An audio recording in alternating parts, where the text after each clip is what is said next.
জামাত ইসলাম যাদেরকে অভিযুক্ত করা হয় যে এরা আপনার স্বাধীনতা বা মুক্তিযুদ্ধের চেতনার বিরোধী, তো এই চেতনার বিরোধী হওয়া দাবি করা লোকগুলোই কিন্তু তাদের সাথেও রাজনীতি করেছে ঐক্যবদ্ধ হয়ে। আমি মনে করি আমাদের ওলামায়ে কেরাম, ইসলামিক রাজনীতিবিদ যারা, তারা আপসহীনতার পাশাপাশি উদার হইতে হবে।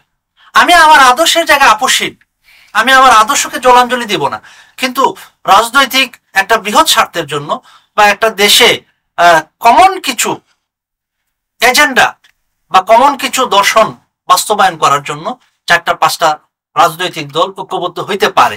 ঐক্যবদ্ধ হওয়া মানে আমি অমুক দলের আদর্শকে পুরোপুরি নিয়ে নিলাম, তারা আমার আদর্শকে পুরোপুরি নিয়ে নিল, বিষয়টা এমন না। আমার মনে হয় এইটুকু উদারতা আমাদের রাজনৈতিক দলগুলোর মাঝে আসা উচিত। এই উদারতাটুকু যদি আসে, তাইলে কাছে আসা, ঘনিষ্ঠ হওয়াটা অনেকটা সহজ হবে।